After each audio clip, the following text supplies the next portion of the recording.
Have you ever had any doubts? Why are airplane windows round instead of square? The answer is not as simple as good-looking. Hidden behind the key mechanical logic. Circle can effectively disperse stress. Avoid square right-angle corners due to stress concentration cause structural damage.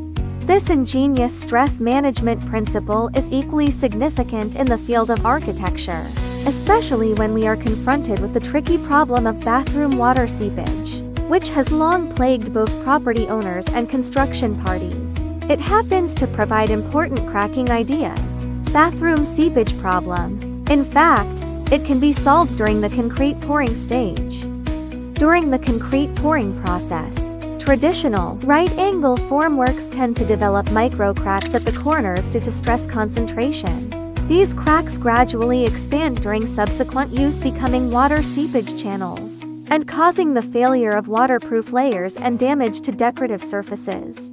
Suntown Rounded Aluminum adopts arc structure design through an integrated molding process. Make sure the formwork fits perfectly with the concrete.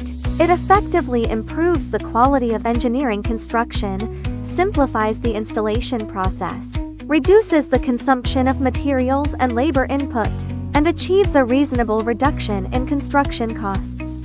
During the pouring process, the arc-shaped corners effectively disperse stress, prevent the formation of cracks, and form a structural self-waterproofing system. The arc-shaped design of rounded corner aluminum not only optimizes the fluidity and compactness of concrete, but also solves the problems of waterproofing membranes that are prone to warping, poor adhesion, and easy damage at corners during installation, enabling the waterproof layer to form a complete bond with the base layer. Suntown Aluminum Formwork Intelligent Production Workshop achieves efficient and accurate production and manufacturing of construction aluminum formworks, ensures the integrated molding of concrete pouring, and makes good houses more livable, easier to build, and more marketable.